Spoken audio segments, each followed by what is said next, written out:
about a man that's sad and lonely, and all I gotta do is act naturally. Well, I'll bet you I'm gonna be a big star, might win an Oscar, you can't. Welcome to Meet Me at the Movies. Noel T. Manning the second here with my good buddy, Mr. Adam Long. Hey, buddy, how are you, man? Doing well. Long time no talk on the show, anyway. It's been a couple of times. So we did it. We did an Oscar thing, but we haven't done just a regular show thing. Well, it is good to have you, man. Always good to chat with you about movies. And we had a regular show for years, Cinema Scene, and I know that you've been quite busy with Movie Geeks United. And on occasion, I like to get you back in to chat about some stuff. And I tell you, man, today I sent you a message and I said, Adam, I said, I'm going to be doing some specialty shows, and I threw out several dates as far as time periods, years. And you said 1981 looks like something you may want to talk about because I think it has a film that may be one of your favorites of all time. So we said, yeah, let's go for this. For those that have never watched this show before or listened to it through the podcast version, I am Noel Manning. That's Adam Long. And we talk movies right here on Meet Me at the Movies, and everything from movie reviews to specialty shows to even looking at some things on television and streaming services that have this cinematic feel or cinematic quality. So everything relating to really the visual entertainment medium we cover. And today we are looking back at the year that was 1981. And Adam, I'm going to let you kind of dive in first. And we're going to go back and forth, and we'll see how many films we get through. And I know we're not going to get through everybody's list, which is fine. If you have a film that we did not get to that you think we should have mentioned, give us an email, info@c19.tv. All right, Adam, dive in, buddy. Let me know what's on the top of your list or what's on your list. Well, it's at the very top of my list is a film that was released in July of 1981, directed by the great Brian De Palma. Now, most of our viewers probably know Mr. De Palma from his 1976 film Carrie and his 1983 film Scarface and his 1987 film, or 1996 film Mission Impossible, I guess, with Tom Cruise. Those are the ones that most people know Brian De Palma for. But Brian De Palma was the heir apparent to Alfred Hitchcock, some people would say, and he took a lot of Hitchcock's techniques and he took them to the next level. A lot of people accused him of being a Hitchcock imitator. I don't think so. I think he took some of the same concepts that Hitchcock was known for and just did something really neat with them by taking them to the next level. And he never did better work in that genre, rather, I should say, than he did with the 1981 film Blowout, which is the story of, and this is,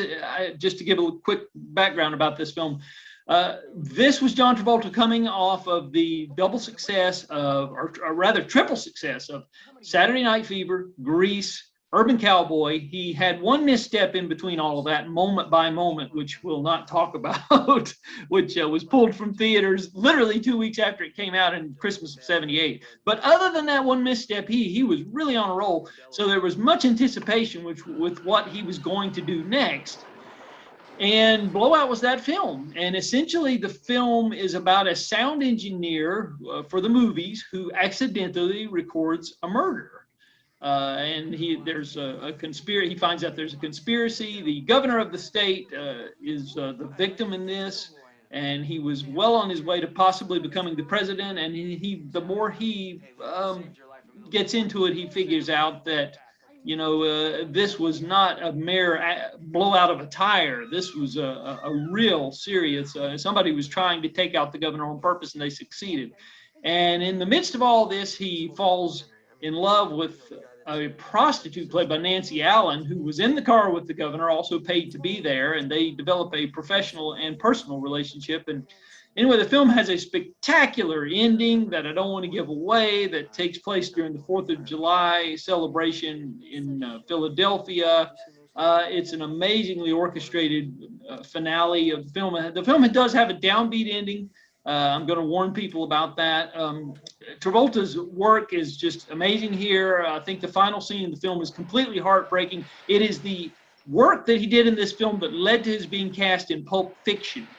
So it's interesting to note that Tarantino, this is number 3 on his top 10 of all time films, I think. So I feel like I'm in good company with this one. But the film is incredibly well shot by Vilmos Zsigmond, who shot so many other films. Close Encounters was one of them. McCabe and Mrs. Miller. We could just go through all the Vilmos. Yeah, he's just amazing. So anyway, that's essentially. I don't want to give too much away. John Lithgow is the villain here. He's never been slimier in a film than he is here too. But this is just a masterpiece of storytelling to me and filmmaking technique, and it all comes together in such a wonderful way. One just quick bit of trivia that people might be interested to know about is that the final sequence of the film was shot and done, and then somebody stole the footage on a Friday afternoon from the film truck after it was going to be sent to the lab to be developed, and they had to reshoot the entire final half of the final 30 minutes of the film all over again when they found out the following Monday that their footage had been stolen. It was never found. And so anyway, that added to some more expenses. The film's budget climbed, I think, from to 8 to 10 million or something like that. But anyway, the film did not connect with audiences in 1981. It was a tremendous failure, sadly. But now it's considered to be one of the great films of the 80s. So, yep, absolutely, one of the best films of all times, really, when you look at it, and just a solid film, Blowout from 1981, and we are talking films of 1981. And I got to tell you, Adam, I was a big fan of horror films during this time period, and so many horror films connected with me for different reasons. And depending on how many we get to, you might see a few of those or hear us talk about a few of those on my list. And so I'll start with one that still is one of my favorites of all time, and it's American Werewolf in London, released in August of 1981. And it follows 2 college students who are on this walking tour of Britain. They're attacked by a werewolf, and none of the locals actually admit that werewolves exist.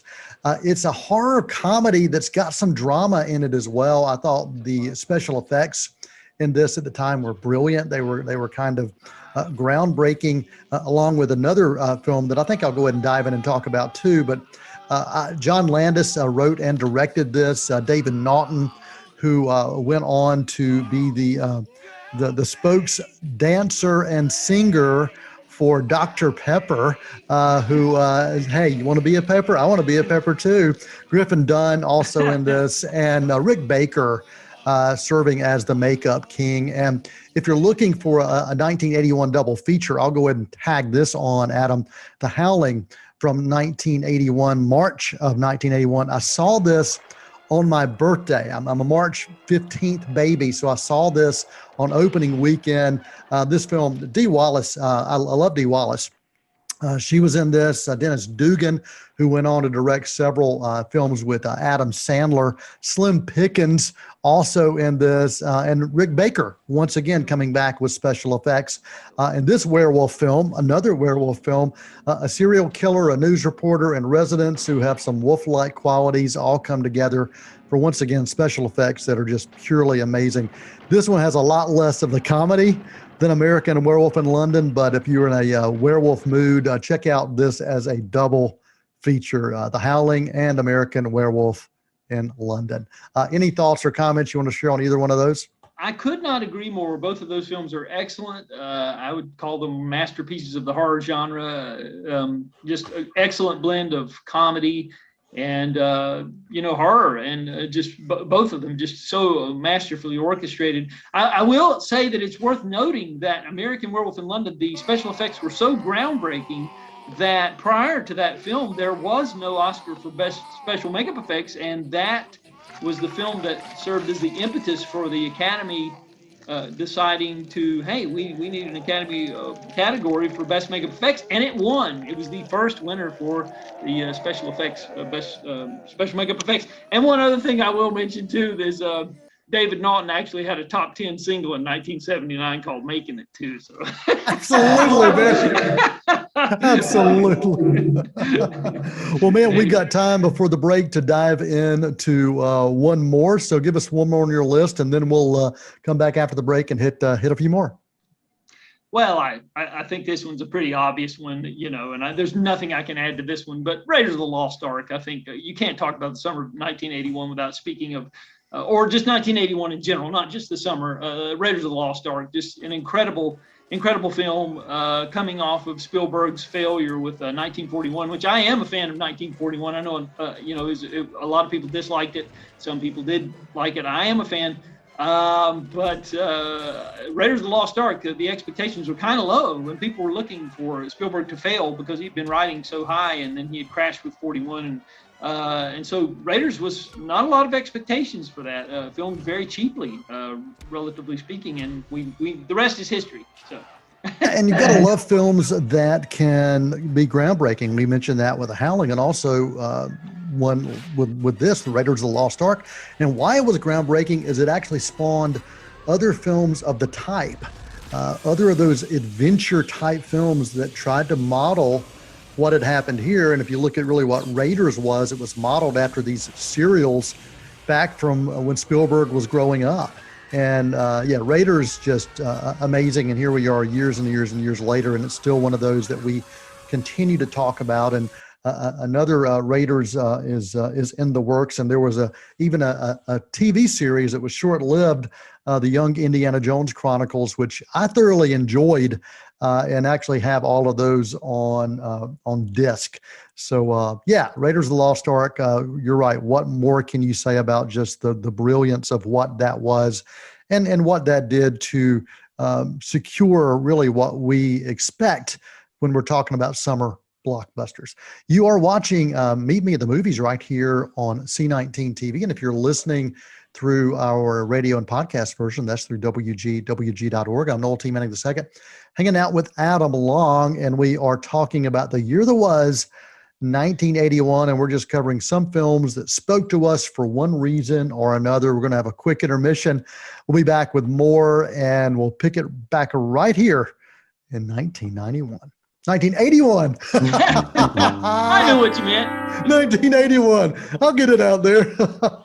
Good enough. They're gonna put me in the movies. They're gonna make a big star.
These days, having a secure job really matters. Take plumbing, for instance. No matter what's going on with the economy, there will always be a need for professional plumbers to fix problems, help finish a new home or renovation, and make sure the plumbing works just right. Plus, professional plumbers can make a very good living. CCC offers what you need to get going with your career as a plumber. We have a fast-track certificate program to give you top-notch residential plumbing skills and knowledge of code requirements. Our more in-depth diploma program can give you the technical know-how and skills to handle residential and some big commercial projects. You learn how to lay, install, and maintain piping fixtures and systems for gas, hot water, drainage, sprinkling, and plumbing processing systems in any environment. Job security, good pay, professional status.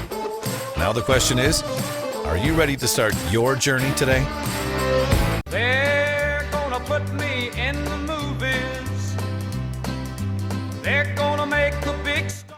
Hello, welcome back to Meet Me at the Movies. Noel T. Manning II here with Adam Long, and we were talking about the year that was 1981, not 1991 or 2001. So we're taking you back in time to explore films that spoke to us for one reason or another.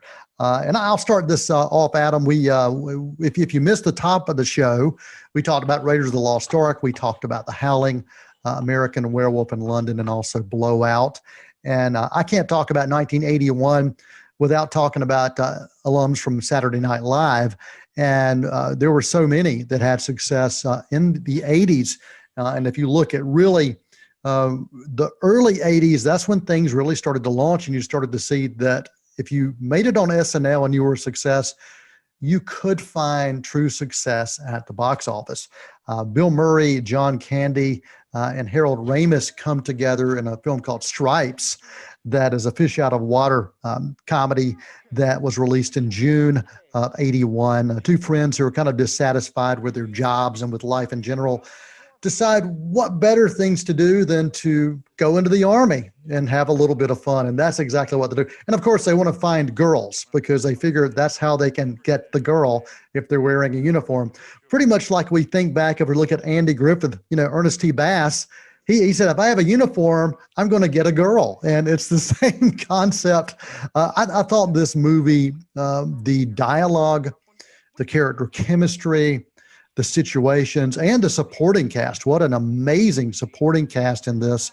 PJ Souls, I think did you interview PJ years ago? I met her. I spent some time with her, but I didn't actually get a chance to interview her, unfortunately. But lovely lady, real sweet. Yeah, John Larroquette also in this. It really is just a purely perfect comedy in so many different ways. And I love the tagline. The tagline said, today's Army needs men of courage, honesty, integrity, and ambition. And instead, they got John Winger. So there you go. Stripes is definitely one worth revisiting. And if you like Man for Man's song, Do Wah Diddy, you can find a perfect recreation of that right there on the film Stripes. Yeah, I agree. Stripes is great. There are a couple of other SNL movies that came out that year. With featuring former SNL alumni, I guess you would say, two with John Belushi. Sorry, Continental Divide and Neighbors. Which Continental Divide is a dramatic turn from him. That's where he plays a newspaper man who falls in love with a city girl. He's a city guy, falls in love with a girl who is a conservationist. I believe that's what it is. But anyway, it's like city guy and rural girl fall in love and try to make that work. And anyway, it's so there's some interesting ones there. Yeah, and then you mentioned Neighbors. I mean, I like that one too. That was on my list, and so I'll go ahead and mention it since you tagged it. Belushi Aykroyd together, and we know how good they are. John Avildsen directed this. Score by Bill Conti. The character chemistry here purely perfect as well between Belushi and Aykroyd, and it's a film about a quiet man's suburban lifestyle that's threatened by an obnoxious couple next door. It's nothing new, but it always works. It always works, especially if you got the right cast. And here they did have the right cast in Neighbors that was released in December of 2018. All right, man, what you got, buddy? All right, so we'll run through a few of these just real fast. No, we're good. We're good. I'll let you know we're on time. Go ahead and just dive into one. I feel like I belabored the point with Blowout, but I love it. I can't help it. So it's all right, buddy. So we'll move along. Ragtime from the around Christmas time of that year. Ragtime was released, and that was a much anticipated adaptation of the E.L. Doctorow novel, which had been a bestseller several years prior.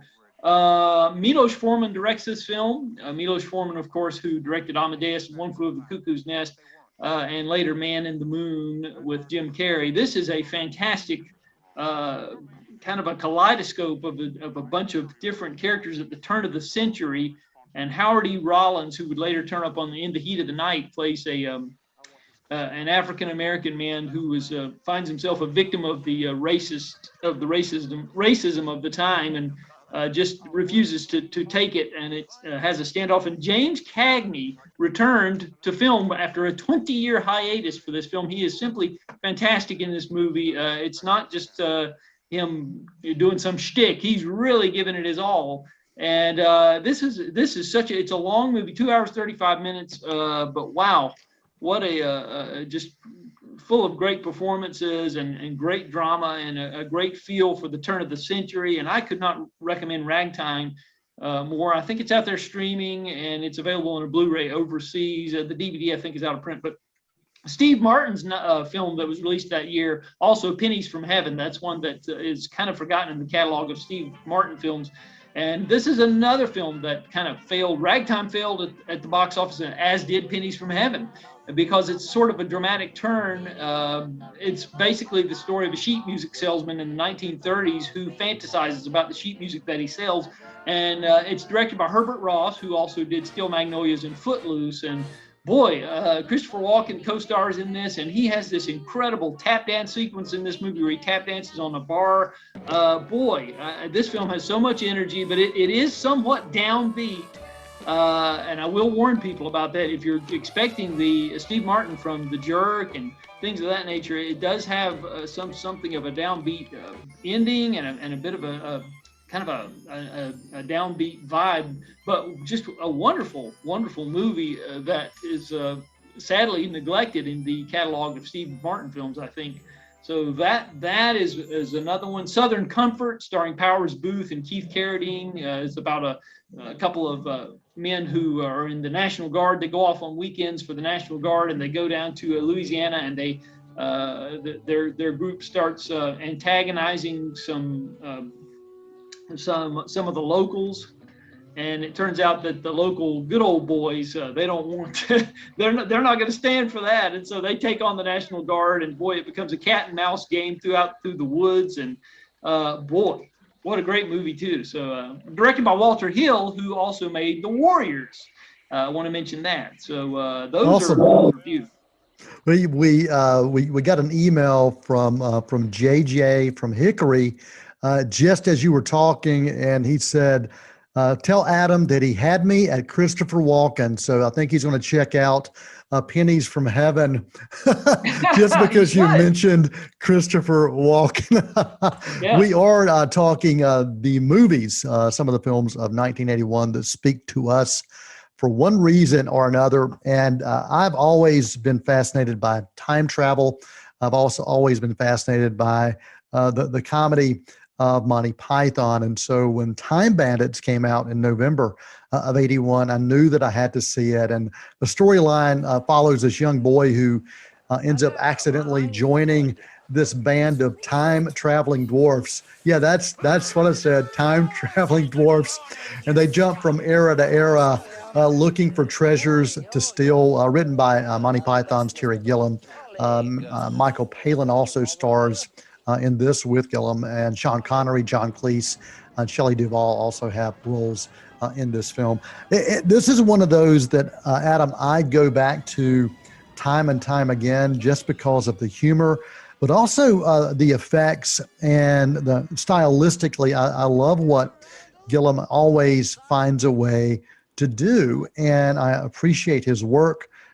And appreciate his work in drama, but also especially comedy. And so Time Bandits is one of those that is without a doubt on my list of films that I will go back to for the year that was 1981.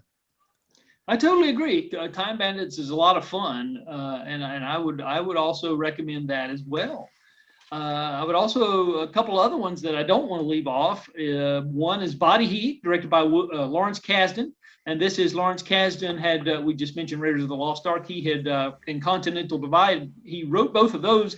And he also penned The Empire Strikes Back. So those were a few, I mean, that's three solid heavy hitters right there. And so he finally got his chance to direct with Body Heat, which is a fantastic throwback to the film noir genre of the 1940s. It's William Hurt as a not too smart lawyer who gets involved with a woman played by Kathleen Turner who convinces him to murder her husband. And I won't say any more than that, but boy, what a great film. And one more, Thief, with James Caan, directed by Michael Mann. I think you know a little bit about Mr. Michael Mann there. I think you might have met him at some point in time. Absolutely. But, yeah, this was his film debut, and it's about the thief of the film's title, played by James Caan. A terrific supporting performance by Willie Nelson in this film, of all people. and Robert Prosky, the great character actor Robert Prosky, and it's about a thief trying to make one last score, and Tuesday Weld is the female love interest. Also, just great Tangerine Dream score. Wow, just a great film debut for Michael Mann. Just incredible. So anyway, those are a few. And Superman 2, how can we not mention that? Which technically was released in December of 1980 overseas in Europe, did not make it to the United States shores until the summer of 80. But what can you say? I mean, Superman 2 is a good solid sequel. Absolutely. All great choices. And I think I'm going to wrap up things with yet another horror film. Michael Caine starring as a comic book artist who loses his hand, truly loses his hand. After an accident, it's gone. Nobody can find it. But some murderous things start to happen, and we all seem to think that maybe the hand has something to do with this. Oliver Stone directed this piece. It really is pure chaos and craziness, and it's a horror thriller. And I think it's one of those that gets lost under the radar for so many reasons. It kind of ties into what I said earlier on, Adam, that I'm drawn in the 80s, especially to these horror films. And that is one without a doubt that is on my list. It's called The Hand. If you can find it, it may be worth your time. Any final thoughts or comments? Not to interrupt. I'm sorry. I just wanted to mention to our viewers that The Hand was released on Blu-ray just last week by Scream Factory in a brand new Blu-ray edition with a new audio commentary by Mr. Stone himself. And there's, I think, a featurette on there about the makeup or something. So anyway, The Hand has just been given a brand new transfer and a brand new Blu-ray edition. So this is your lucky day, I guess. All right, Adam, we got time for you just to mention quickly one more, and I'll mention one more as well before we wrap things up for the year that was 1981. Oh, my pleasure. Albert Brooks' second film, following his 1979 debut as a director and star and co-writer, I should say. Modern Romance is a terrific film about the breakup of a man going through a breakup and all the and then getting back together and breaking up. So anyway, it's very funny stuff. Yeah, Modern Romance from March of 1981 and April 10th of 81. Nighthawks, terrorist in New York, undercover elite cops, and Stallone, Billy D. Williams, Rutger Hauer, and the bionic woman herself, Lindsay Wagner. Nighthawks, one of those that kind of flew under the radar, but worth my time anyway, from 1981. I really appreciate everybody spending time with us, listening to us talk about some of the films that spoke to us from 1981. I'll leave you with a movie quote from that same year from Time Bandits. Do be careful. Don't lose any of that stuff. That's concentrated evil. One drop of that could turn you all into hermit crabs. So nobody wants to be a hermit crab. That's the lesson for today's show. Adam Long, people can find you on Movie Geeks United, Focus Newspapers, anywhere else you want to send people to check out your work. Oh, the regular stuff, Facebook, Twitter. You can just put my name in, do a search, you'll find me. All right. I am Milton Manning II. I do appreciate you, Adam, for spending time with us, talking about the films that were 1981 right here on Meet Me at the Movies. And we look forward to having you back sometime in the not too distant future. And for all those spending time with us, we know you've got better things to do. And when you take the time for us, we do want to thank you. So thank you. Until next time, I am Noel Manning. For Meet Me at the Movies, and for Adam Long, and for all of us right here, the cast and crew for C19 TV and WGWG.org, that's a wrap.